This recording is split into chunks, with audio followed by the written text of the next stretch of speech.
Curso de cajero bancario y comercial. Vamos a ver hoy día un tema nuevo, un tema un poquito distinto a lo que hemos venido viendo en las dos primeras clases, y es el tema de prevención del lavado de activos y delitos del sistema financiero. ¿Ok? Así que vamos a comenzar. A ver, como tal, vamos a empezar hablando un poquito acerca de este sistema de prevención, que les adelanto que todas las entidades del sistema financiero, sin excepción, tienen puesto en marcha diferentes sistemas o diferentes modalidades para poder prevenir que algún acto delictivo que provenga de lavado de activos, como por ejemplo trata de personas, narcotráfico, venta ilegal de armas, por ahí tal vez extorsiones, secuestros, ¿no? A veces me pasa que los chicos relacionan directamente el lavado de activos con el narcotráfico, pero no es específicamente así, sino que involucra todo acto delictivo que intente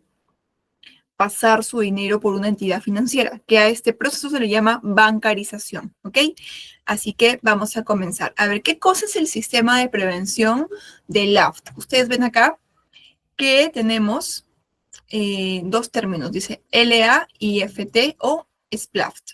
Cuando hablamos de LAFT, significa al lavado de activos y financiamiento del terrorismo, y el SPLAFT es el sistema de prevención del lavado de activos y financiamiento del terrorismo. ¿Okay? Los dos son los sistemas o son las herramientas que nos permiten a los colaboradores de las entidades financieras estar al tanto, estar capacitados, estar prevenidos como tal y utilizar diferentes técnicas para poder ser el filtro más importante y prevenir que alguna persona pueda o quiera, en este caso, introducir dinero ilícito en una entidad financiera. Así que vamos a ver. A ver, tenemos el SPLAFT, o el Sistema de Prevención del Lavado de Activos y Financiamiento del Terrorismo. ¿Comprende qué cosa? Políticas, procedimientos y controles del sujeto obligado. ¿Quién es un sujeto obligado? Un sujeto obligado son todas las empresas del sistema financiero, sin excepción. Llámese bancos, cajas, pymes, financieras, etcétera. Pero también las grandes empresas que no pertenecen al sistema financiero, como por ejemplo los grandes casinos, las grandes cadenas de hoteles, las casas de apuestas, las casas de cambio, las constructoras también forman parte, entre otras más, forman parte del sistema de prevención del lavado de activos. ¿Qué quiere decir esto? Que la Superintendencia de Banca y Seguros acá en Perú, que es la SBS, lo que hace es que les pide que rindan cuentas de todos sus movimientos a estas entidades o a estas empresas, para ver en este caso, pues el dinero que están manejando es ilícito o proviene de medios como tal ilegales, ¿ok? Vamos a ver. Vamos a ver un videito para que podamos comprender un poquito más en qué consiste ese sistema de prevención del lavado de activos, y les pido porfa que puedan estar atentos para poder conversar un poquito acerca de este video, ¿ya? Entonces, ahí les comparto. A ver, vamos a ver, por aquí denme un segundito para poder compartirles el video.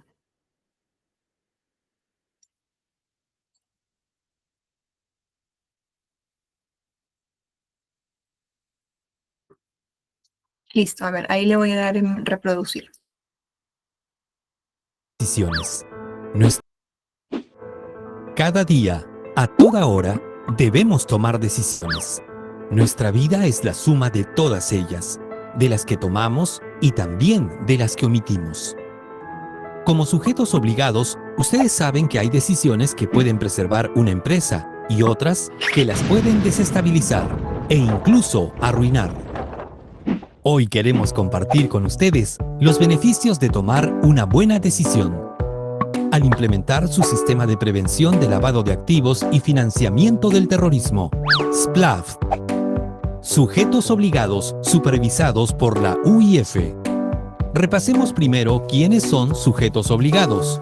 Es toda persona natural y jurídica que se dedica a actividades financieras como casas de cambio, de préstamos y o empeño y cooperativas del nivel 1, y no financieras como constructoras, inmobiliarias, agentes inmobiliarios, notarios, empresas mineras, vendedores de autos, maquinaria amarilla, entre otros.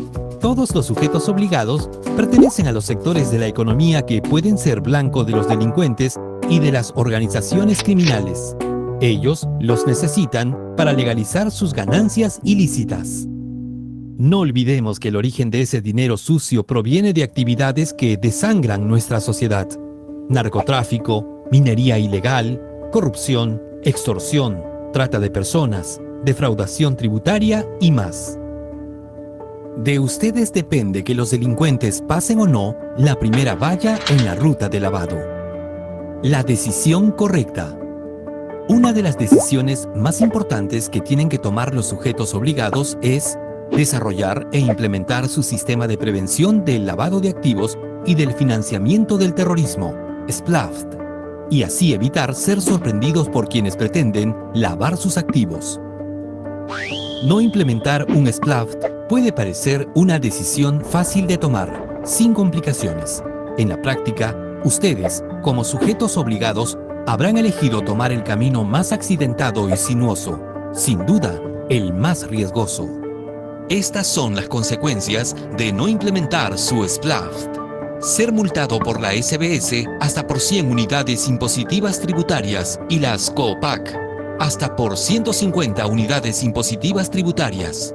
Aparecer durante 2 años en la lista de sancionados por la SBS, que es de acceso público.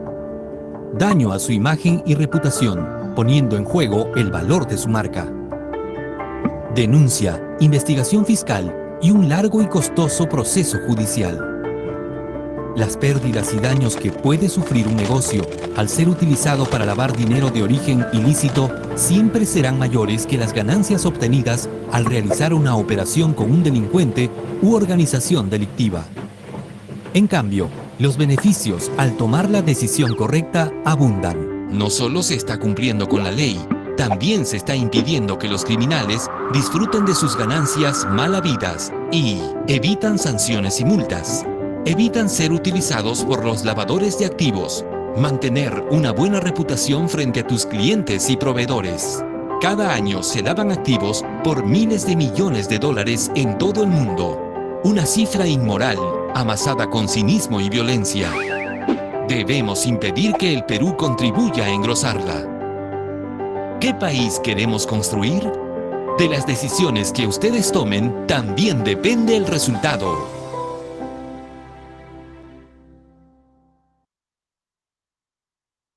Ok, chicos, entonces, ahí tenemos información referente al sistema de prevención del lavado de activos. A ver, conversemos un poquito. ¿Quién me puede comentar por chat o por micro en qué consiste este sistema de prevención del lavado de activos que propone la Superintendencia de Banca y Seguros y AFP, o sea, la SBS? ¿En qué consiste? ¿Qué propone? Como tal, ¿qué es el sistema de prevención del lavado de activos? Que lo mencioné también en la primera diapositiva, pero a ver, por ahí, ¿quién nos puede dar una idea general sobre lo que se comenta en este video? Por ahí por el chat me pueden poner su respuesta. Y para que vayan también pensando en la siguiente pregunta, ¿cuáles son las sanciones por las que tendrían que pasar las entidades financieras si es que no reportan a tiempo el uso de manera ilegal de este tipo de activos? A ver, por ahí vamos primero con la primera pregunta. ¿Qué cosa es el sistema de prevención del lavado de activos y financiamiento del terrorismo? A ver, ¿quién me puede por ahí comentar qué es lo que han entendido, qué es lo que por ahí hemos podido observar en nuestro video? A ver, chicos, los escucho, los leo. Es un tema que es realmente importantísimo porque ustedes, como futuros colaboradores de una entidad bancaria, siempre se dice y siempre nos lo concientizan, ¿no? Es que somos o van a ser ustedes el primer filtro para poder prevenir que algún delincuente pueda usar a la entidad para lavar grandes cantidades de dinero. A ver, por aquí, Yelin, es un conjunto de políticas y procedimientos que buscan identificar y mitigar los riesgos de este delito. Muy bien, ok, perfecto. ¿Y cuáles son, chicos, algunas de las sanciones que podrían obtener las entidades financieras si es que no reportan a tiempo estos delitos? Porque es todo un proceso, o sea, realmente que un colaborador pueda identificar un acto de lavado de activos no es tan complejo, pero pueden haber sus excepciones en las que el delincuente sí penetre las políticas de seguridad de una entidad financiera y luego pasa por todo un proceso cuando ya se detectan estas operaciones. Entonces, ¿cuáles como tal lo que nos han comentado en el video sobre las sanciones que podrían tener las entidades del sistema financiero si es que no reportan a tiempo? Porque tú las puedes detectar de repente, ¿no? Pero otra cosa es que ya lo informes, que eso es otro proceso que te puede jugar en contra o te puede jugar a favor como entidad financiera. La gran mayoría de veces, dependiendo mucho del tiempo, te puede jugar a favor. Entonces, chicos, ¿cuáles son las sanciones que nos han comentado en el video? A ver, por ahí, ¿quién puede apoyarnos con la respuesta? A ver, les doy una. Hablaban acerca de que las entidades financieras pueden ser multadas, ¿no? Hasta con 100 UITs y las cooperativas de ahorro y crédito porque son mucho más vulnerables, porque son empresas más pequeñas, pueden ser multadas hasta con 150 UITs, o sea, con 150 unidades impositivas tributarias, que es un montón de dinero. Entonces, hay que tener muy presente ahí en qué consiste las diferentes sanciones que las entidades pueden tener si es que no detectan a tiempo en este caso, ¿no? Ahora, cada unidad impositiva a este año está a 5.350, entonces multipliquémosla por 100 o multipliquémosla por 150, es una cantidad tremenda de dinero.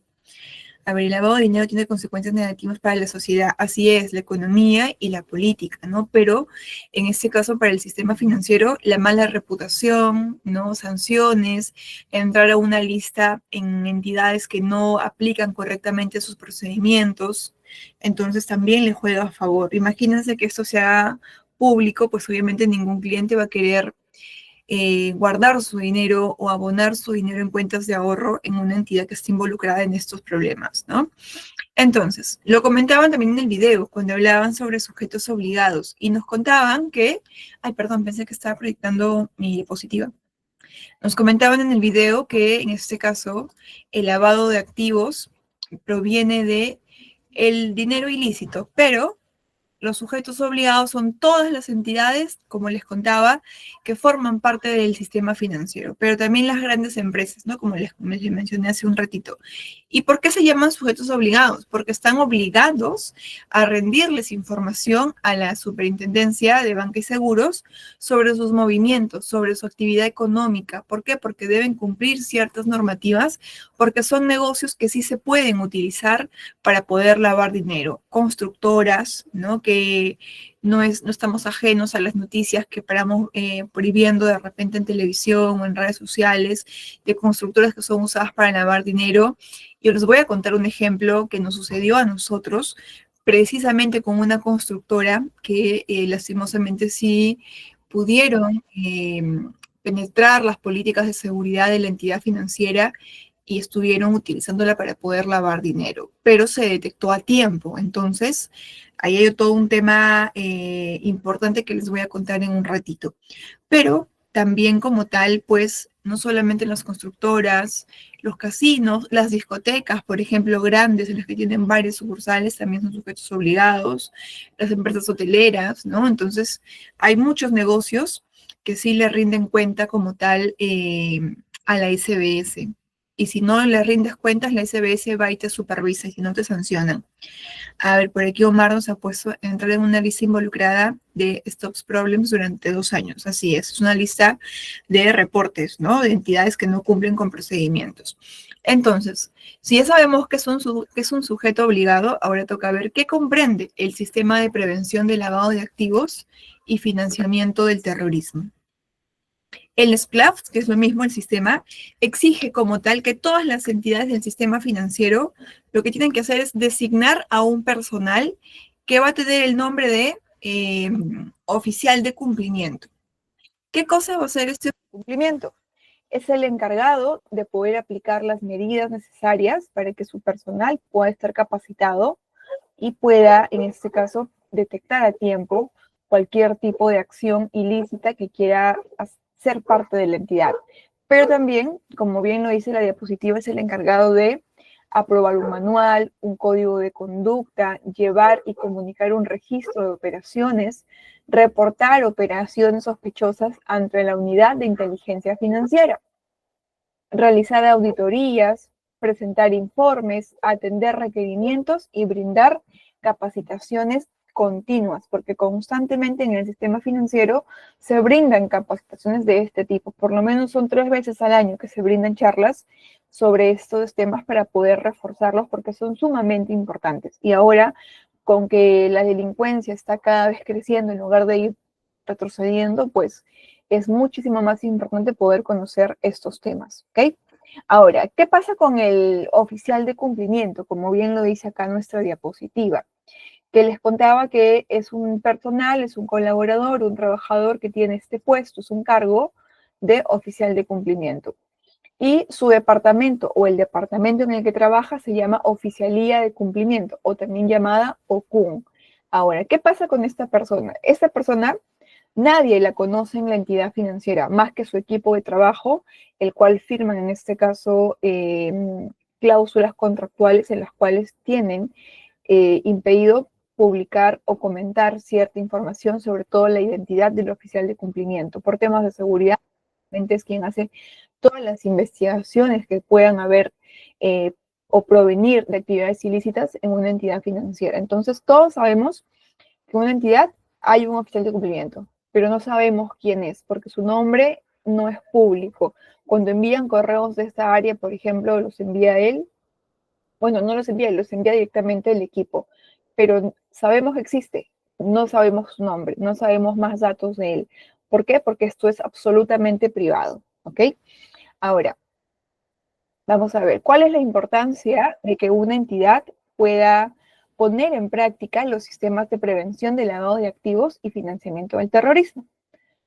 Veamos, primero es proteger la estabilidad del sistema financiero evitando el ingreso de dinero ilícito, porque se entiende, se supone que estamos trabajando en un sistema formal en el cual no debería involucrarse dinero que provenga, como les comentaba, de trata de personas, que provenga de secuestros, de extorsiones, de venta de armas, entre otro tipo de actos delictivos como el narcotráfico también.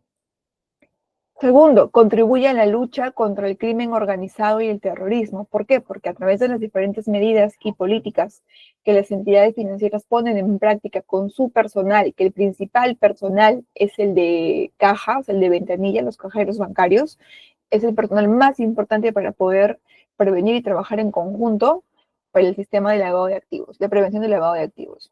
¿Por qué? Porque una vez que se detecta, entra en un proceso judicial, en un proceso policial, entra en una investigación para poder detectar en este caso el origen de este dinero y de quién está a cargo detrás de todo este movimiento. Pero ya se encarga la policía, no se encarga el banco. Obviamente el banco lo reporta. Tercero, asegura el cumplimiento de estándares internacionales, evitando sanciones y restricciones. ¿Por qué? Porque todo acto ilícito o todo sí, como tal, todo acto ilícito que logra penetrar el sistema financiero y una vez que es detectado, no solamente se le informa a la SBS o se le informa a la policía, sino que también se le informa a la unidad de inteligencia financiera. La unidad de inteligencia financiera le reporta a todas las unidades de inteligencia del mundo.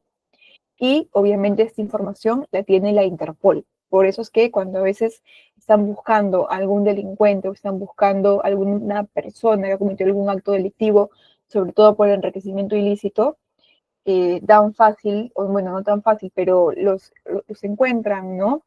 La Interpol, porque están obviamente con orden y porque hay un sistema, hay un reporte que está a nivel mundial rodando sobre los antecedentes de esta persona.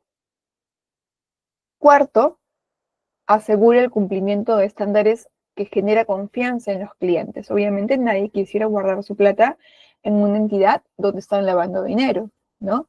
Promoviendo un mercado financiero seguro y a la vez también transparente, que es lo que quiere el cliente. Quiere en este caso trabajar con una entidad transparente, con una entidad ética, ¿no? Que no esté involucrada en temas complejos o en temas moralmente pues que puedan estar faltando a este principio, porque puede ser que en algún momento sea intervenida por la SBS, ¿no? Y por ahí, pues, para que el cliente pueda recuperar su dinero, que sabemos que sí lo va a recuperar, porque hay un fondo seguro de depósito, como ustedes ya lo conocen, tiene un proceso. Pero si un cliente tiene más de lo que está en el fondo seguro de depósito, pues lo va a perder. Ahora, veamos un poquito más sobre el oficial de cumplimiento. Les contaba que es una persona tal cual, es un profesional responsable de diseñar, de implementar, de capacitar, de crear políticas, procedimientos, estándares y controles, no solamente para los clientes, sino también desde el lado de los trabajadores. ¿Por qué? Porque todos los años los trabajadores que laboramos en una entidad financiera constantemente estamos actualizando nuestra declaración jurada de bienes y también de ingresos. Entonces, todos los años actualizamos cuánto dinero tenemos en nuestras cuentas, cuánto estamos debiendo, si hemos comprado algún bien, algún terreno, alguna propiedad, algún vehículo, lo declaramos todos los años. ¿Por qué? Porque puede pasar que de repente un personal entra a trabajar con cierta situación económica y para el año siguiente pues ya reporte propiedades, ya reporte a lo mejor bienes como vehículos, cantidades que no vayan acorde, por ejemplo, con sus ingresos, ¿no? Por su sueldo, en cuentas de ahorro. Entonces, si hay algo que está fuera de lo normal, pues entra también en un proceso de investigación. Si tienes cómo demostrarlo, pues no pasa nada, te investigan y se acabó y lo demostraste y sigues con tu vida para adelante. Pero si no, hay un tema muy complejo de por medio. ¿Por qué? Porque hay muchos casos, solo que no se hacen públicos, obviamente, hay muchos casos en los que los trabajadores son cómplices de algunos delincuentes y los utilizan para poder también lavar dinero. Entonces, hay que tener mucho cuidado con esto, ¿ya? Repito, todos los años nosotros informamos nuestros movimientos y cuáles son nuestros pasivos, o sea, con qué contamos en cuanto a propiedades y dinero. Ahora, ¿cuáles son las responsabilidades del oficial de cumplimiento? Primero, supervisa que haya el cumplimiento del sistema para detectar operaciones sospechosas y asegurar la aplicación de políticas y procedimientos. Que el procedimiento no es complejo, el procedimiento es sencillo. ¿Qué nos dice el procedimiento? El procedimiento te dice lo siguiente. Tú como colaborador de una entidad financiera, sea en ventanilla, sobre todo ventanilla, o sobre todo como cajero bancario, seas plataforma, seas jefe de banca, seas analista de créditos, pero repito, sobre todo cajero bancario, que es donde ingresa el efectivo y sale el efectivo de las entidades financieras. Cuando un cliente te viene a hacer un retiro o un depósito de una cantidad llamada mayor cuantía, o sea, por cantidades grandes, por ejemplo, 30.000, 40.000 soles a más, el colaborador tiene que preguntarle al cliente tres cositas súper sencillas. Señor, por favor, ¿me puede comentar de dónde proviene el dinero que usted está trayendo a su depósito? Y el cliente nos dirá, proviene de la venta de un terreno, proviene de la venta de un vehículo, proviene de los ahorros de toda mi vida, proviene de una herencia, ¿no? Nos dirá el cliente. Y esa información la vamos en el sistema nos pregunta antes de confirmar o de continuar con el retiro, con el depósito, si no vamos a avanzar. Entonces, al cliente se le pregunta, nos da la información, tal cual el cliente me dice, sin cambiarle ni una coma, ni un punto, lo ponemos en el sistema. Y la siguiente pregunta es, ¿quién es el tramitante de la operación? El tramitante siempre va a ser quien está frente a mí, en mi ventanilla. Y ahí es importante sí verificar con el DNI del cliente que sea tal cual quien tenga al frente y no estemos ante un caso de suplantación de identidad. Y luego preguntamos quién es el beneficiario del dinero. Si el cliente viene a depositarle a un tercero, pues el tercero será el beneficiario, ¿no? Que en este caso, pues puede ser a quien le están pagando, de repente por algún acto delictivo, y están usando la cuenta para eso. Y también puede ser a su cuenta propia, ¿no? En el caso de que sea todo bien y no pase nada malo. Pero no solamente quede ahí, una vez que tú llenas toda esa información, que de estas tres personas, o tramitante, ordenante y beneficiario, llenamos número de DNI, número de teléfono, datos completos del cliente. Si el cliente me dice, no, es que voy a abonarle a un tercero, pero no sé su número de DNI, no pasa nada, porque con el número de cuenta nosotros obtenemos el DNI en el sistema. Y listo, no hay necesidad de preguntarle más al cliente. No es que no me sé su dirección, validamos la dirección con el sistema y si queremos la validamos también con RANIEC. Entonces, no pasa nada. Hay mil formas de poder validar nosotros la información, hacer un cruce de información y no quedarnos solamente con lo que me comenta el cliente. En lo que podría mentirnos es en el número de celular, pero en el resto, no. Entonces, una vez que le hemos preguntado eso al cliente, el sistema nos va a pedir imprimir un documento que se llama TUE, que es una declaración jurada, que en este caso el cliente lo va a firmar. Y ese documento chiquitito, porque es larguito nada más, está todo el detalle de lo que el cliente ha manifestado, de quién está haciendo el depósito, quién es el ordenante de la transacción, quién es el beneficiario de la transacción, y te pide que firme y ponga su huella el cliente. Y eso tiene validez legal. No es simplemente para un trámite interno, sino que tiene validez legal.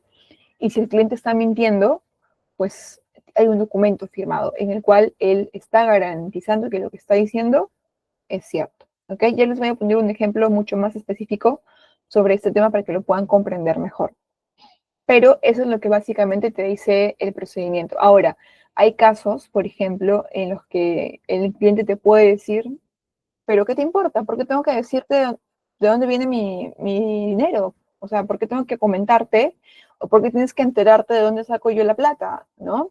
Entonces es importante tener mucha paciencia, porque hay muchos clientes que sí responden de esta manera, pero también hay muchísimos más clientes que sí te dan la información completa porque ya conocen los procedimientos, porque los clientes que normalmente hacen abonos grandes saben que siempre les van a preguntar, pero hay clientes que también lo saben y que aún así tienen una actitud que no es positiva, ¿no? Entonces hay que explicarle al cliente tal cual, el procedimiento tal cual, que es para prevenir el lavado de activos. Y a veces cuando uno le explica al cliente eso, te dice, ¿no? Ya, bueno, entonces, pues proviene porque estoy secuestrando gente o proviene porque estoy vendiendo droga. Y ahí toca como que, o sea, si el señor está, lo hice de verdad o lo hice en broma. Y a veces cuando uno le dice al cliente, bueno, señor, entonces no podemos hacerle su transacción porque si yo pongo esto, lastimosamente vamos a tener que informar y reportarlo. Y ahí el cliente lo toma en serio y te dice, no, realmente, mira, ¿sabes qué? El dinero proviene de esto. Listo, señores. Y si en cualquier momento la entidad lo contacta para que usted pueda garantizar esto, tiene que ser verdad. Y el cliente se lo toma en serio. Y ahí se deja de chistes o de estar con actitudes negativas, ¿no? Porque ya sabe que esto es verdad. Ahora, pero mucha gente lo hace por molestar. Mucha gente te dice así a la primera, viene de la venta de droga, viene de la extorsión, te dicen a veces los clientes, porque saben que pues siempre les preguntan y también es un poquito tedioso para ellos, ¿no? Pero siempre hay que dejarle muy en claro al cliente por qué se le pregunta este tipo de montos. Ahora, no le preguntamos al cliente pues si va a retirar o a depositar 1.000 soles o 500 soles, ¿no? Se le pregunta cuando son cantidades grandes al cliente, cuando son movimientos grandes. ¿Por qué?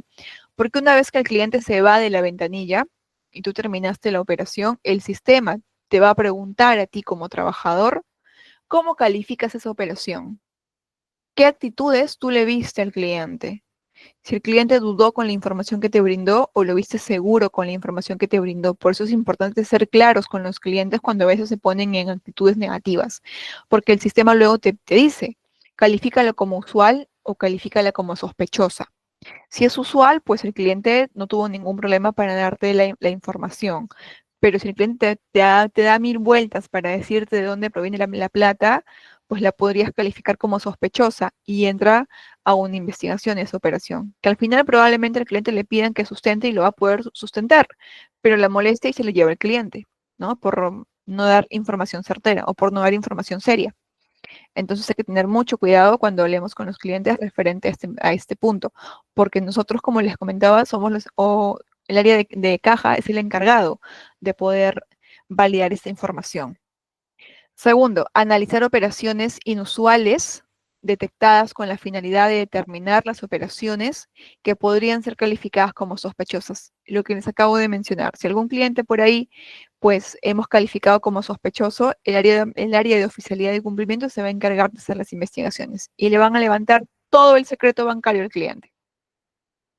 Tercero, reportar operaciones sospechosas mediante el ROS, que es un registro.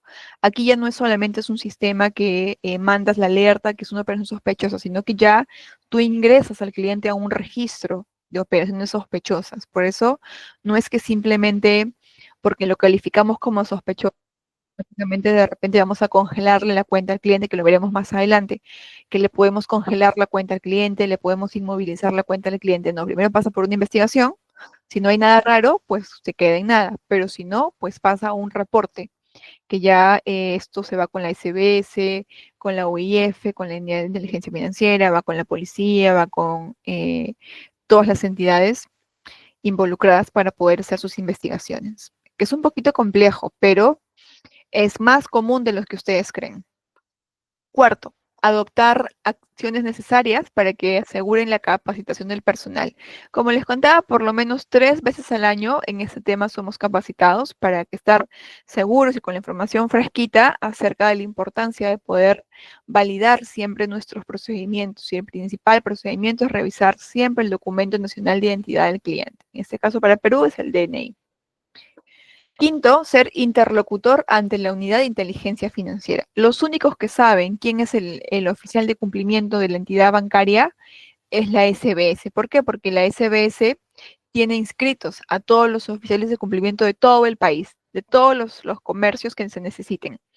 Entonces, cuando hay un problema o hay una investigación con un cliente, quien lo va a reportar, quien va a llevar esa información y quien va a ser el interlocutor, como bien lo dice el punto 5, es el oficial de cumplimiento. Nadie más, no la ventanilla, no el jefe de banca, no el gerente de agencia, no el gerente de operaciones, no, el oficial de cumplimiento. ¿Por qué? Porque es la única persona capacitada y precisamente porque tiene un contrato especial en cuanto a anonimato, es que pues hay mucha mayor seguridad para que no pueda pasar nada en la entidad financiera o no se puedan tomar represalias frente a esta persona, ¿no? Ahora, vamos a ver los mecanismos de prevención del lavado de activos y financiamiento del terrorismo. Como les contaba, el conocimiento importantísimo de los trabajadores. Todos los años nosotros firmamos nuestras DJs, nuestras declaraciones juradas, y en eso lo que hacemos es reportamos nuestros ingresos, reportamos nuestros egresos y reportamos también nuestros pasivos, ¿no? Nuestros bienes. Todos los años para ver algún tipo ahí de irregularidad. Si pasa, pues como les digo, se investiga y si no pasó nada, listo. Luego está el conocimiento del cliente. Para eso es importante el personal de ventanilla, de plataforma, ¿no? Cuando el cliente apertura su cuenta, se le hace varias preguntas al cliente. ¿Cuánto gana promedio mensual? ¿En qué trabaja? ¿Qué profesión tiene? Sus nombres y apellidos, dirección, número de teléfono, entre otras cositas más sencillas que se le pregunta al cliente, ¿no? Entonces, si un cliente me dice a mí, por ejemplo, que su promedio ingreso mensual al mes es 3.000 soles, porque de repente tiene un pequeño negocio, o tiene una bodega de repente y su promedio mensual es 3 soles de ganancia para el cliente o como sueldo, y que de repente al siguiente mes venga a abonarme 300.000 soles y no tenga un sustento válido, es una alerta, ¿no? Porque no es usual que el cliente con el movimiento que él reporta de dinero venga a hacer cantidades tan grandes de abonos o de depósitos o de retiros. ¿Puede pasar? Sí, realmente algo tan raro no lo es, porque un cliente puede tener esa cantidad, pero lo raro está cuando el cliente tú le haces la pregunta de dónde proviene ese dinero y no sabe cómo responderte. Ya les voy a poner un ejemplo real que nos ha pasado a nosotros. Luego está el área de oficialía de cumplimiento, que lo que hace es auditoría interna y auditoría externa. Vienen y te revisan toda la información de todos los clientes que mueven muchísimo dinero en la entidad financiera. Y tú tienes que tener toda tu información al día. Todos tus documentos deben estar bien firmados con la huellita de los clientes. No te puede faltar ninguna firma ni ninguna huella, porque si no, tienes que luego regularizar y eso te observan en tu auditoría. Y las auditorías de OCUN son por lo menos una vez cada 2 años, una vez cada 3 años más o menos. Luego está el registro de operaciones sospechosas, que como les contaba es el reporte como tal que se envía a la SBS de los clientes que han sido investigados. El registro normal de operaciones, o sea, de usuales e inusuales. Viene un cliente, me deposita 50.000 soles y le pregunto de dónde proviene la plata y me dice, sí, es que vendí mi carro. Ah, listo, señor, pero me lo dijo a la primera, sin más. Entonces, pues, le ponemos que la operación es usual. También se registra, pero se registra como una operación convencional.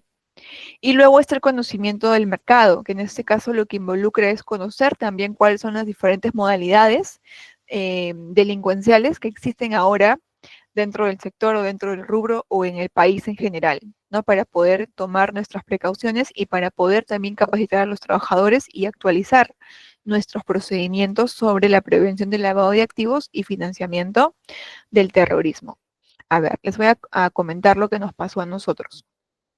Hace algunos años, en el 2016 más o menos, miento, 2017 más o menos, sí, 2017 por ahí, teníamos un cliente que tenía una cuenta jurídica con la entidad financiera para la que laboraba en ese entonces, y la apertura de la cuenta se le había hecho la ejecutiva de ahorros, la ejecutiva de pasivos, porque esa es su función, apertura de cuentas de ahorro. Entonces, aperturó la cuenta para una empresa, una constructora. Ahora, tú más que validar la información que el cliente te da, más no haces, porque ¿qué le pides al cliente cuando tiene una empresa para que aperture su cuenta jurídica?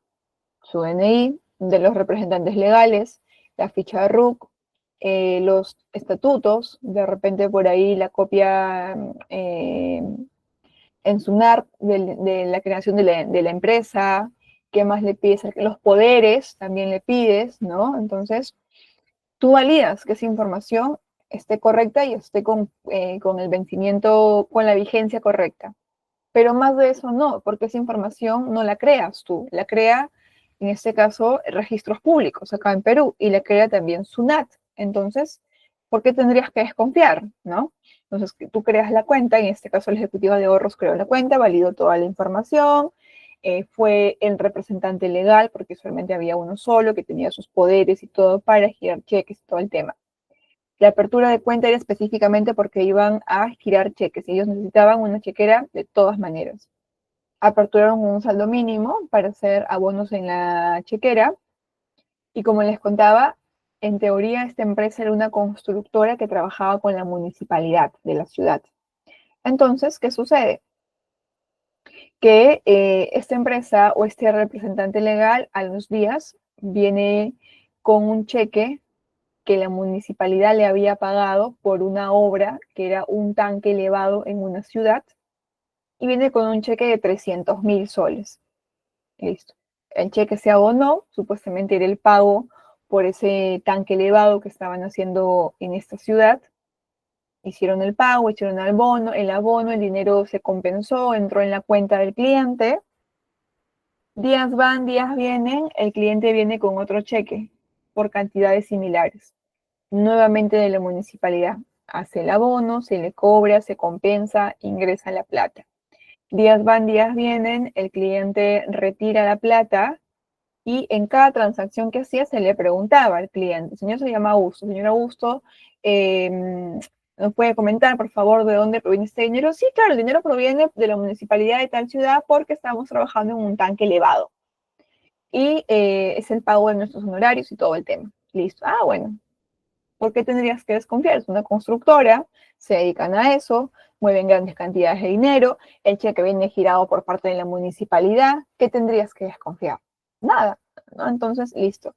Así, le preguntabas todo el tema de seguridad, ordenante, tramitante, beneficiario, en este caso era la misma constructora, emitías el voucher, todo, lo firmaba el cliente, se iba, cuando venía a retirar, venía siempre el señor acompañado de un patrullero y retiraba cantidades muy grandes. El señor llamaba, por ejemplo, con anticipación al anexo de la entidad y decía, hola, mira, ¿sabes qué? Más tarde voy a pasar a tal hora para poder retirar cierta cantidad, por favor, no me puedo demorar porque voy a ir acompañado de la policía, entonces para que lo puedan tener listo, porfa, y simplemente llego, me hacen el retiro, me entregan el efectivo y con la misma salgo. Entonces, llegaba el señor, ya se le tenía la plata, ya se había sacado de bóvedas, se pasaba a la caja pulmón para que sea todo más rápido, se le hacía el retiro al cliente, se le retiraba la plata, ni siquiera la contaba, ya él pedía que ya esté enligada y todo presentada y tal cual se la llevaba. Y lo esperaba fuera, obviamente, un patrullero de la policía. Días van, días vienen, sucedía lo mismo, venía con nuevos cheques, depositaba, pero nunca venía a abonar cheques en ninguna otra empresa. Todos eran por parte de la municipalidad. Entonces, Los retiraba, pasaba lo mismo, retiraba 500.000 soles, retiraba 600.000, venía con cheques de 800.000 soles, cantidades realmente muy altas. Pocas eran las veces en las que los cheques bajaban de 50.000 soles. Pero a los 4 o 5 meses, el señor viene, ya no solo, viene acompañado de varios señores, por lo menos unos 4 señores, venía acompañado que se veían de una condición sencilla los señores. Y no sé de dónde lo sacaría, pero vino con 4 señores y a cada señor lo mandó a ver, él estaba sentadito al frente mirando todo lo que ellos estaban haciendo y los mandó a cada uno a ventanilla a aperturar sus cuentas de ahorro. Entonces, aperturaron sus cuentas de ahorro y algunos cuando se les preguntaba eh, cuál es su profesión o qué hacían o su ocupación, primer ingreso mensual, decían sí, tengo una bodega, otros decían trabajo como albañil, en construcción civil, otros por ahí decían no, tengo mis cachuelos por ahí, ¿no? Entonces gano de lo que me salga, a veces pinto casas, a veces por ahí de lo que me salga, ¿no? Trabajo. Listo. O sea, ellos decían la verdad. Ahí le faltó al señor, en este caso, aconsejarlos bien.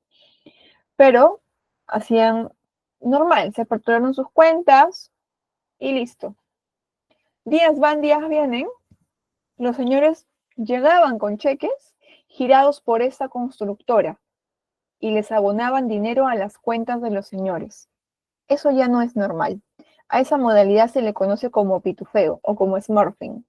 Entonces, no sé si ustedes han visto los pitufos, ¿no? Está papá pitufo y los pitufitos que le hacen caso en todo a él. Entonces, de esta misma modalidad funciona, tal cual. Hay alguien que se hace cargo de todo y les manda a las demás personitas, ¿no? Entonces, venían los señores, obviamente no venían juntos, venían en días separados y venían con cheques girados por la constructora. Y cuando uno le preguntaba, señor, este dinero de la constructora que usted está viniendo a depositar como cheque, ¿de qué proviene? Ah, sí, lo que pasa es que estoy trabajando, me han contratado en la constructora para apoyar en el acabado o en la elaboración de este tanque elevado. Y nosotros nos quedábamos así como que, ¿en serio? O sea, tanto descaro puede ser posible. Bueno, nada. Pasó eso. La primera la pasamos porque era una cantidad no tan alta. La segunda, que vino, un cliente vino a los 2 días con otro cheque por la constructora. Y recuerdo en ese entonces que dijimos, no, esto ya no es normal. Reportémoslo por si acaso, a ver qué pasa, ¿no? Reportemos en este caso, cuando tú reportas la operación, te pregunta el sistema, ¿por qué la estás reportando? En este caso, lo que el señor o el cliente manifestaba, que tenía como ocupación y como ingreso mensual, no coincidía con lo que se le estaban pagando por sus honorarios por trabajar en esta constructora. Entonces, se reportó. ¿Y qué sucedió? Miren, a la primera que lo reportamos, el área de oficialía de cumplimiento nos dijo, no hay nada raro, o sea, lo han reportado por gusto, porque nos pidieron información, le levantaron el secreto bancario del cliente, no hay nada raro, no pasa nada, dijeron, continúen. Ah, bueno, dijimos, si no pasa nada, pues si ya lo reportamos, ya hay un precedente y la entidad no hace más que decirnos que no pasa nada, que todo está bien, continuemos con lo nuestro. Listo. Meses van, meses vienen, y nuevamente dijimos, ya, esto ya es mucho, es caro, ya, demasiado. Reportémoslo otra vez a ver qué sucede. Lo reportamos otra vez porque ya venían más personas con esto y ya habían noticias que en la ciudad el alcalde estaba siendo investigado por lavado de dinero. Y días van, días vienen, el alcalde es intervenido y en su casa le encuentran grandes cantidades de dinero en su ropero. Y en la casa de la novia también le encuentran dinero. Entonces, ya por ahí estábamos como que ya muy sospechosos, ¿no? Todo esto, pero ya lo habíamos vuelto a reportar. Entonces, ¿qué pasa? Que el gerente regional manda un correo y dice, miren, ha sucedido esto acá y no puede ser posible que como primera instancia ustedes hayan dicho, no, continúen nomás porque esto es normal. Esto no es normal. Entonces, el cliente está trabajando con la municipalidad. El alcalde ha sido intervenido. Entonces, ¿qué normal tiene esto? Entonces nos pidieron toda la información del cliente otra vez le levantaron el secreto bancario, todos los movimientos de inicio a fin, documentos de apertura, absolutamente todo. Al día siguiente, de la sede principal, teníamos a un representante del Departamento de Oficialidad de Cumplimiento en la sede. Llegó, él se presentó como tal, dijo por qué venía, y ese mismo ratito mandaron a pedir la camioneta de la agencia y dijeron, vamos a ver, vamos a hacer trabajo de campo, vamos a ver efectivamente si es que esto es una constructora o no, porque tenemos la dirección del negocio. ¿Y qué creen? Fuimos a ver la dirección del negocio y no era ningún negocio. Fuimos en la camioneta y nos encontramos con pocas casas, porque en esa carretera lo más que habían eran molinos de arroz y algunas otras fábricas y una que otra casa. Y había una casita que estaba pintada en la fachada de rojo y decía Coca-Cola. Y esa era la dirección. Entonces se bajan el personal de la entidad financiera y pregunta, y le dice al señor de la bodega, porque era una bodega, señor, estamos buscando esta dirección, no sé si usted por favor lo ubica, la conoce, es una constructora que se llama tal, no sé si usted sabe dónde queda. Y el señor dice, pero es esta, porque esta es mi dirección. ¿No será que se han equivocado y le mostramos los documentos de SUNAR? No, pero el señor dijo, esta es mi dirección. Pero esto no es ninguna constructora. Como pueden ver aquí solamente hay casas y mi bodega. Acá no hay más, dijo el señor. Acá no hay ninguna constructora porque todo lo que hay son fábricas, todo lo que hay son molinos de arroz. Entonces, no hay más, dijo el señor. Nos fuimos y ya el área de oficialidad de cumplimiento empezó todo el proceso. Inició el reporte de operación sospechosa, se le notificó al cliente que su cuenta iba a quedar inhabilitada primero por 30 días, iba a quedar congelada para que pueda, en este caso, demostrar todos los ingresos que había tenido su cuenta de ahorros. Ahora, ¿qué pasó después? Que el señor no los pudo demostrar. La cuenta, de verdad es que, si soy sincera, yo la verdad es que a las semanas ya me tocaba cambiarme de sede. Me cambiaban a otra sede y ya no pregunté más, no me quise involucrar más, pero el señor, hasta donde supe, no pudo demostrar que ese dinero sea lícito, o sea, que sea legal. Y después, a los meses, salió en el periódico el nombre del señor como uno de los que trabajaba y era cómplice del alcalde de esta ciudad, que es en donde yo me encuentro, eh, pues por lavado de dinero. Y ahí la cuenta obviamente ya se incautó, ¿no? La SB se incautó la cuenta. Entonces, más de eso, no sé qué pasó, porque ya como les comentaba, me fui de la sede, me cambiaron a otra sede porque nos rotan cada año y medio, por ahí nos van rotando por seguridad. Y pues eso es lo que pasó en la entidad financiera. Entonces, sí es importante, chicos, que conozcamos muy bien cuáles son las modalidades, cuáles son las formas que utilizan los delincuentes para poder penetrar en el sistema financiero y poder ingresar, porque nuestra función es importantísima. Vamos a ver en qué consiste el registro de operaciones. Pero antes, quisiera saber, por favor, ¿cómo vamos hasta ahí? Si estamos claros, estamos entendiendo, ¿hay alguna pregunta que puedan tener referente a este tema? ¿Me comentan, por favor?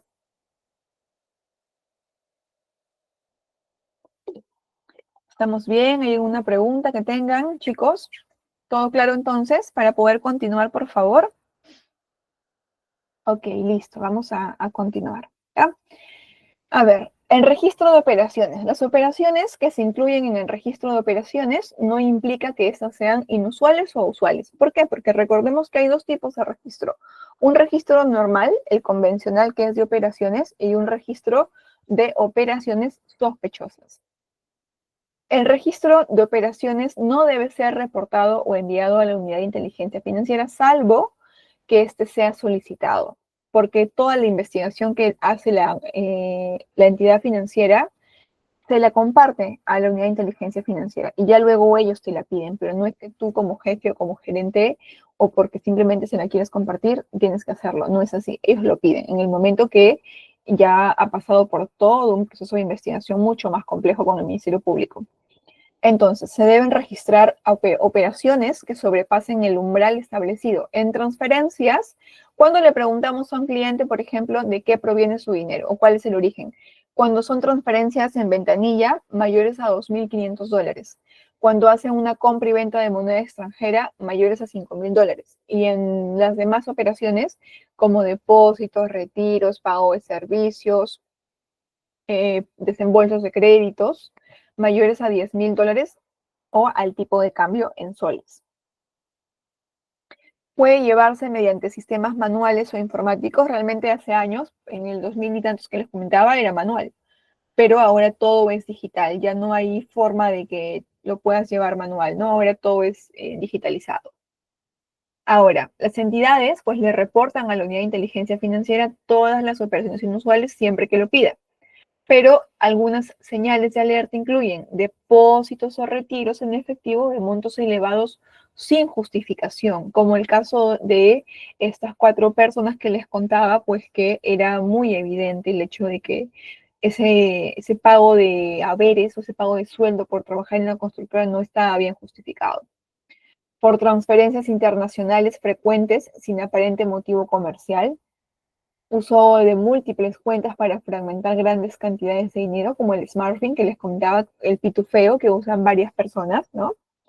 Y clientes que evitan proporcionar información sobre su actividad económica. Por eso les decía que es importante decirle a un cliente cuando a veces se ponen actitudes un poco negativas o malas, de que ¿por qué te voy a decir? O ya ponle que estoy pues vendiendo droga, o ponle pues que estoy secuestrando gente y de eso proviene el dinero.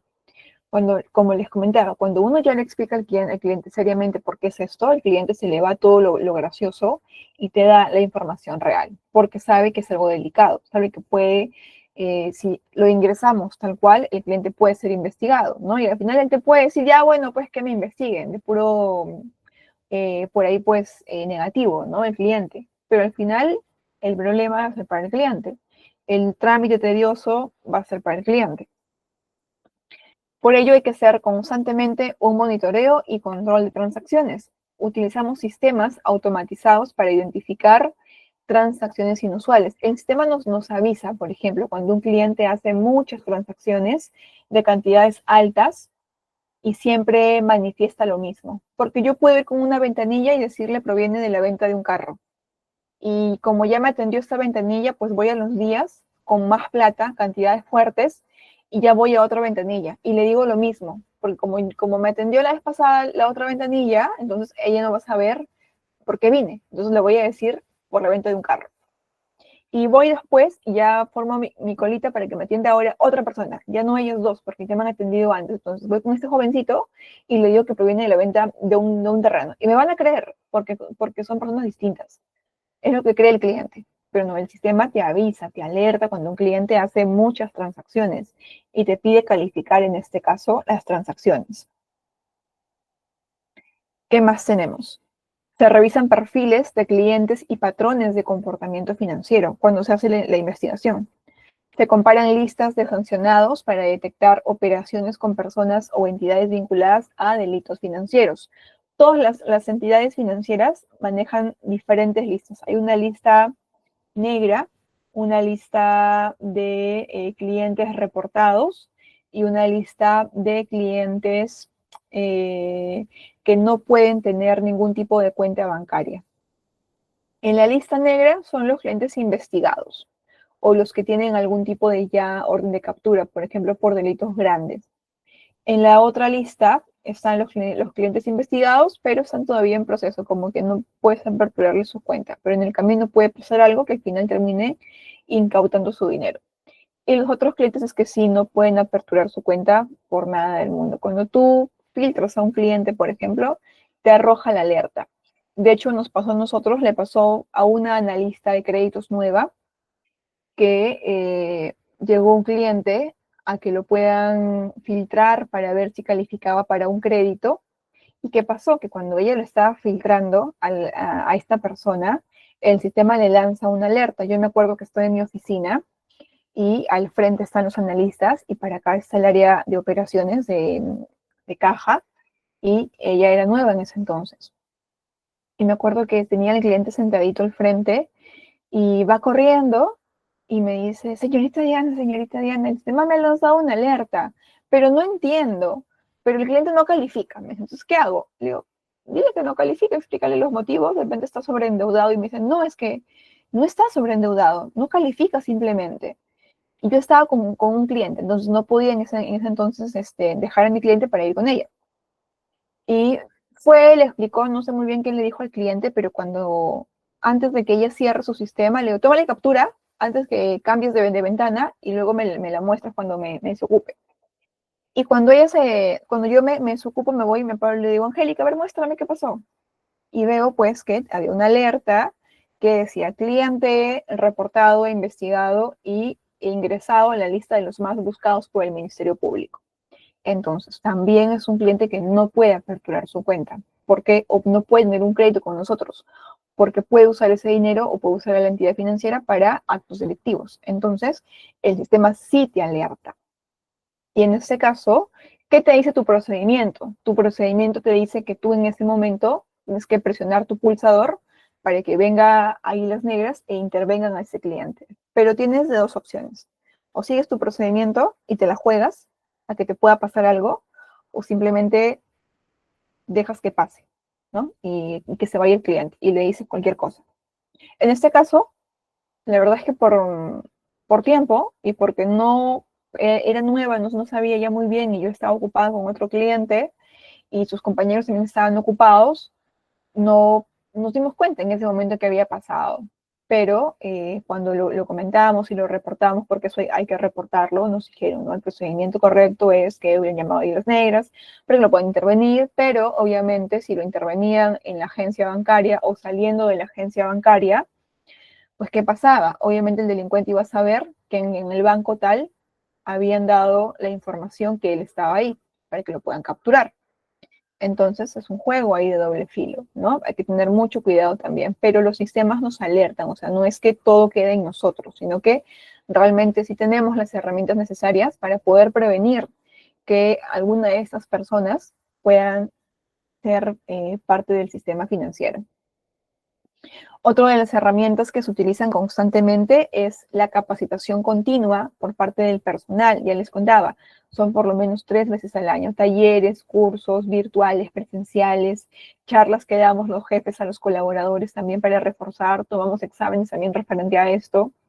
Se establecen simulaciones de detección de operaciones sospechosas, se realizan pruebas periódicas para evaluar el conocimiento del personal, que eran los que les contaba. Y pues hay una auditoría y una supervisión, ¿no? Las entidades están sujetas a auditorías internas para poder evaluar la efectividad de sus controles. En este caso, ¿qué te revisa auditoría? Los vouchers de todos tus movimientos grandes, te revisa las declaraciones juradas, ¿no? A ver qué respondió el cliente, a ver cómo ingresaste tú lo que te comentó el cliente, de dónde proviene ese dinero, si validaste bien quién es el tramitante, quién es el ordenante, quién es el beneficiario, si está la firma y huella del cliente y si la firma se parece a la firma del DNI y si el cliente te hizo alguna otra firma, porque si hay otra firma de por medio, pierde validez. Entonces es importante que siempre ustedes validen que el voucher que te firma el cliente sea lo más parecido a su DNI. Segundo, la SBS también hace auditorías. La SBS la hace más esporádicas, no son tan continuas como lo puede hacer una auditoría interna, que puede ser una vez cada 2 años, una vez cada 3, ¿no? La SBS sí lo hace de manera aleatoria y al que le toca como entidad financiera. A nosotros nos ha tocado solo una vez en la sede de Chiclayo. Tercero, si se detectan fallas, pueden imponerse sanciones administrativas o penales. Por eso es que hacen auditorías, porque los colaboradores que están de cara al público tienen que correctamente cumplir esos procedimientos. Saber muy bien cómo preguntarle al cliente de qué proviene ese dinero, verificar que el cliente firme correctamente ese voucher y no que firme como quiera o que firme de una manera que no es parecida a su DNI, porque si no, en este caso, si viene la SBS o viene alguna otra entidad supervisora y te encuentra esto, te van a sancionar de todas maneras. O sea, ni siquiera te van a decir ve y corrígelo, te van a sancionar porque estás faltando un procedimiento bastante grave. Entonces, ¿cómo funciona esto? Miren, tenemos el registro de operaciones sospechosas. están los sujetos obligados, que son todas las entidades del sistema financiero. Lo que hacen es que le reportan ¿a quién? A la unidad de inteligencia financiera. Pero también le entregan información a los órganos supervisores, como la SBS, ¿no? Y también, ¿qué pasa? Que en este caso, una vez que entró en investigación y se hizo todo el reporte, se comunica con el Ministerio Público. El Ministerio Público trabaja de la mano con la policía y hacen un reporte de inteligencia financiera. Y luego pasa ya la denuncia formal al Poder Judicial. Y bueno, la policía previamente hace un trabajo de campo, ¿no? Con técnicas especiales de investigación. Y luego, ¿qué pasa? Cuando ya está todo esto, se reporta a las unidades de inteligencia financieras internacionales, que en este caso, pues, la Interpol es que hace las capturas y todo, y los deportan o los regresan a su país de origen a los delincuentes, ¿no? Ok, vamos a ver, chicos, ahora las fases de lavado de dinero, para que podamos conocer un poquito más en qué consiste o cómo se va transformando el dinero ilícito en diferentes segmentos o en diferentes etapas hasta que logra o intenta penetrar los sistemas formales del sistema bancario. A ver, denme un segundo, les comparto el video.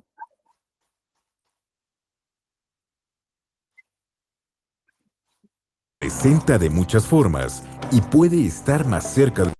El lavado de dinero es un delito que se presenta de muchas formas y puede estar más cerca de lo que imaginas.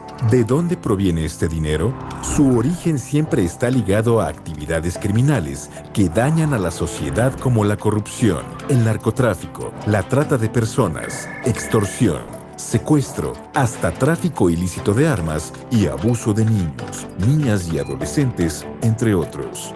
¿Cómo funciona el lavado de dinero? Ante las altas ganancias generadas, el crimen organizado emplea diversas formas para que ese dinero parezca obtenido de forma legal, utilizando el sistema financiero. Entre las más comunes destaca abrir cuentas a nombres de otras personas. Diferentes personas ayudan a la delincuencia y abren cuentas bancarias en las que se realizan depósitos de cantidades menores, pero constantes, para posteriormente hacer transferencias a una sola cuenta. Venta de bienes, casas, autos u otros bienes se compran con las ganancias mal habidas, pagando una gran parte en efectivo y declarando un precio menor. Posteriormente, esos bienes se revenden en su precio real, justificando las ganancias de manera lícita. Uso de mulas. Se les llama así a quienes trasladan ganancias ilícitas, en ocasiones de un país a otro, para ocultar el origen y personas beneficiarias. Empresas fachada.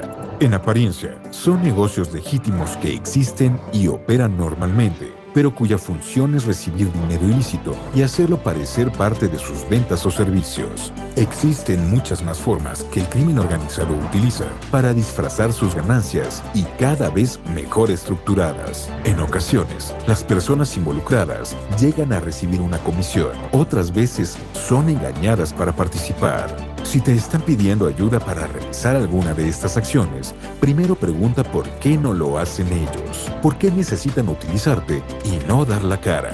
Al ser parte del lavado de dinero, nos involucramos con el crimen organizado y les ayudamos a que se beneficien y disfruten de las ganancias mal habidas, y esto nos afecta a todos. Por ello, hay que estar siempre alerta. Infórmate en línea de reporte de PLD número 5555 33 55 33. Ante una sospecha de lavado de dinero, denuncia con las autoridades correspondientes. Es seguro y confidencial.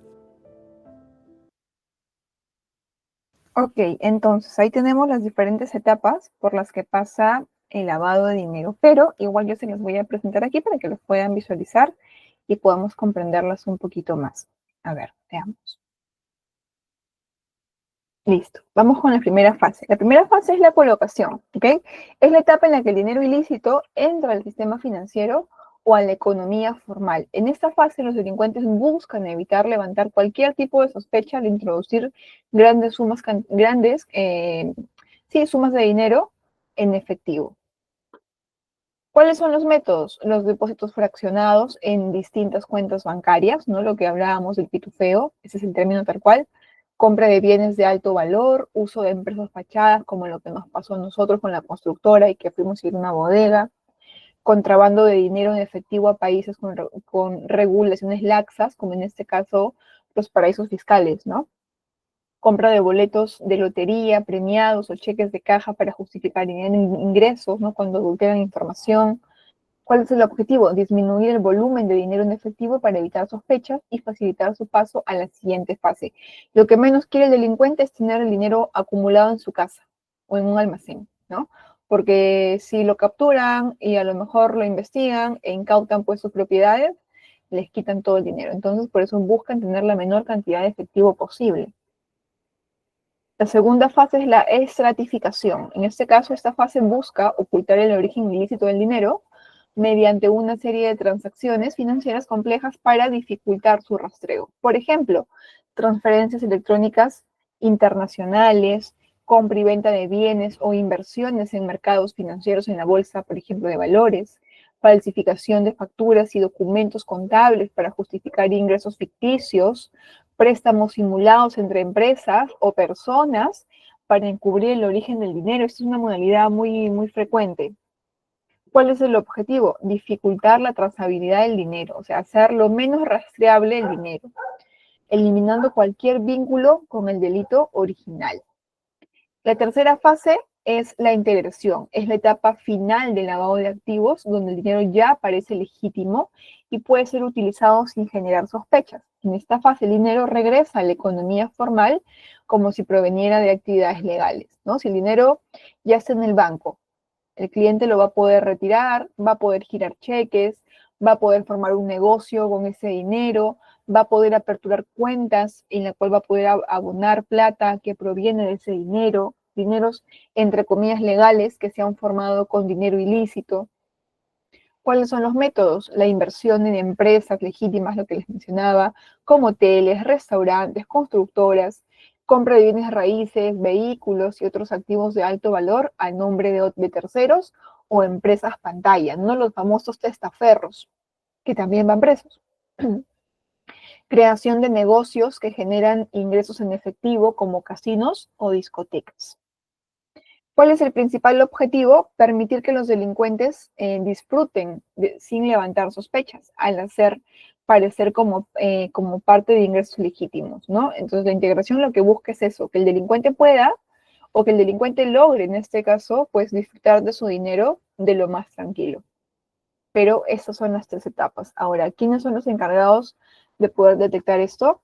Principalmente los colaboradores que están o forman parte de el área de operaciones o del área, en este caso, de ventanilla o de plataforma.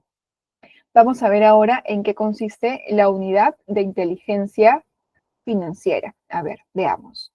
Ya habíamos hablado un poquito sobre la unidad, ya lo habíamos mencionado antes, pero es la encargada de recibir, analizar, tratar, evaluar y transmitir información para la detección de lavado de activos o financiamiento del terrorismo, así como coadyuvar a la implementación por parte de los sujetos obligados, o sea, de todo el sistema financiero, para que puedan poner en práctica sus sistemas y sus colaboradores puedan detectar a tiempo aquellas operaciones sospechosas. Porque puede que el delincuente ponga dinero en tu banco, ¿no? Y que se te haya pasado. Puede pasar, pero ¿qué pasa con que si el cliente lleva 5, 6, 7, 8 años y no lo detectas y te das cuenta de repente el año 8 y recién lo quieres reportar? Ahí es cuando recién te van a sancionar. Pero si tú lo detectas en una primera etapa, pues ahí no pasa nada. Pero si ya el delincuente ha traxado muchísimo con la entidad, ha transaccionado bastante, ahí ya te van a sancionar, ¿no? A ver, vamos a ver un video para que ustedes puedan conocer un poquito cómo funciona la unidad de inteligencia financiera, pero sobre todo para que conozcan en qué casos y si es que las entidades tienen la potestad de poder congelar la cuenta de los clientes, que sí la tenemos, ¿ya? Sin autorización del cliente, crear cuentas sin que el cliente lo autorice. A ver, denme un segundito, ahí les comparto el video.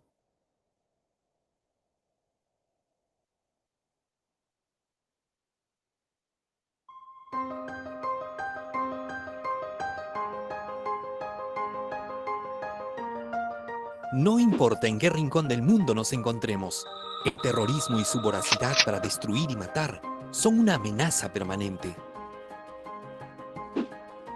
Ese año, el Consejo de Seguridad de las Naciones Unidas publicó la primera resolución contra el terrorismo internacional.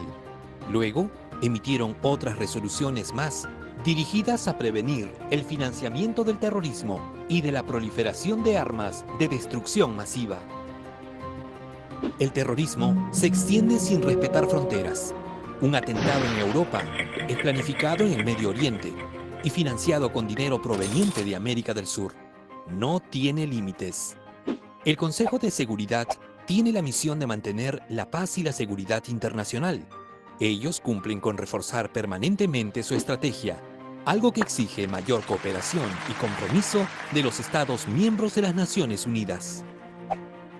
Todos los países miembros, el Perú entre ellos, están obligados a cumplir las resoluciones e implementar un marco legal y procedimientos que sin recurrir a las armas ni poniendo vidas en riesgo, ganen esta guerra.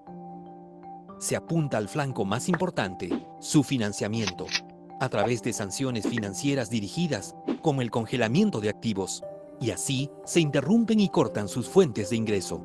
La Unidad de Inteligencia Financiera de la SBS, dentro de sus funciones, tiene la facultad de operar el congelamiento sin demora de los fondos u otros activos de personas o entidades que figuren en la lista del Consejo de Seguridad de las Naciones Unidas. Esta medida no genera pérdida de propiedad, pero sí impide la disposición de dichos bienes. Más de 1000 nombres figuran en la lista del Consejo de Seguridad de las Naciones Unidas. La integran personas y entidades vinculadas a organizaciones terroristas y a la proliferación de armas de destrucción masiva. Si alguno de ellos realizara alguna operación en nuestro país, los sujetos obligados del sistema de prevención dan la voz de alerta, informando a la Unidad de Inteligencia Financiera para que procedan con el congelamiento sin demora de los activos.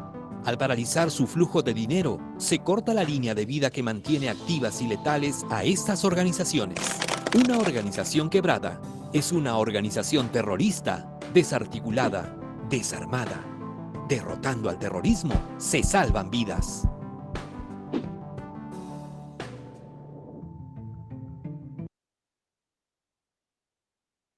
Ok, entonces, como hemos podido apreciar en el video, la unidad de inteligencia financiera tiene un rol sumamente importante dentro de la prevención del lavado de activos. De hecho, tiene un rol mucho más importante, ¿no?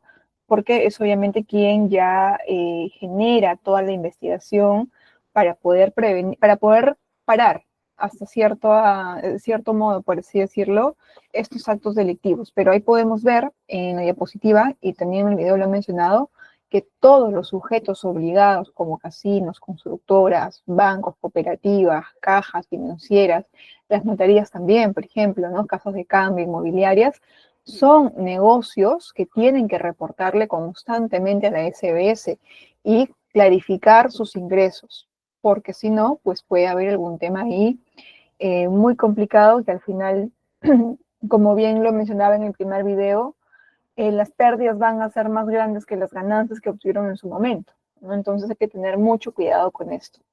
Ahora, chicos, es importante tener en cuenta que el lavado de activos es un proceso sofisticado que busca darle apariencia de legalidad al dinero de origen delictivo. ¿Por qué? Porque mientras el sistema formal, como lo mencionaba en una de estas clases, no sé si fue justamente con ustedes, pero les decía, mientras el sistema formal está trotando, los delincuentes están corriendo porque conocen las diferentes modalidades. Mientras que ustedes acá se están capacitando en estos temas, créanme que los delincuentes, chicos, ya conocen esto, ya conocen las diferentes modalidades que los bancos utilizan para poder prevenir que ellos puedan lavar su dinero o legalizar o bancarizar su dinero en una entidad financiera, porque los delincuentes son gente muy informada, la gran mayoría de ellos, y sobre todo los que mueven grandes cantidades de dinero. Por eso es importante que nosotros siempre estemos un paso más adelante que ellos. Entonces, por ello, los sistemas financieros deben contar con mecanismos de prevención como la política de conozca a su cliente, el monitoreo de transacciones sospechosas y reportes a las autoridades para detectar estas actividades ilícitas. Si en algún momento ustedes tienen sus sospechas, conversémoslos o conversenlo con su jefe directo, pregunten, mire, está pasando esto, tengo esta situación, tengo este cliente, tengo una duda, ¿cómo lo califico? ¿Qué opinamos? De repente son nuevos todavía en la entidad, pregunten, este cliente siempre viene con esas actitudes, siempre hace estas transacciones, les parece normal, ¿no? Pidamos como tal apoyo y en conjunto podamos tomar una decisión para ver si la operación se reporta o no. Y si ustedes reportan una operación como sospechosa y dicen o les responden que revisen bien, que no pasa nada con el cliente, no los van a sancionar, ni les van a decir nada. A lo mucho lo que les dirán es, ¿sabes qué? Revisa bien, has reportado a un cliente y el cliente tiene todo legal. Y ahí va a quedar, ¿no? Pero no va a pasar más, porque al final es nuestra función, cualquier sospecha que tengamos, tomar las medidas preventivas hacia la entidad financiera. Entonces tengamos siempre ahí presente esto, porque como tal no es que porque lo reportemos nos van a llamar la atención o algo. El cliente ni se va a enterar quién lo reportó, si fuimos nosotros, si fue otro banco, porque los clientes trabajan con varios bancos, entonces ni va a saber quién fue. Entonces no pasa nada en ese sentido, ¿ya? Listo, chicos. Esta es la sesión que teníamos preparadas para el día de hoy. Espero haber sumado más aún de lo que ya hemos venido aprendiendo en la sesión 1, en la sesión 2, ahora con esta tercera sesión, ahora sobre la prevención del lavado de activos y financiamiento del terrorismo en el sistema financiero. La siguiente clase trabajaremos sobre detección de billetes. Es una clase muy interesante porque les tengo casos prácticos por ahí para que podamos participar, ver qué billete puede ser aceptado, qué billete no, cuándo un billete está deteriorado, cuándo un billete hay que retenerlo, ¿no? Cuándo puede ser canjeado, cuándo no. Entonces es una clase muy interesante. Los invito a que puedan participar de la clase del día martes. Y nada, chicos. Entonces, que tengan un excelente fin de semana. Yo los dejo con el coordinador y ya nos vemos la siguiente sesión. Un abrazo para todos. Que estén bien. Cuídense mucho. Hasta luego.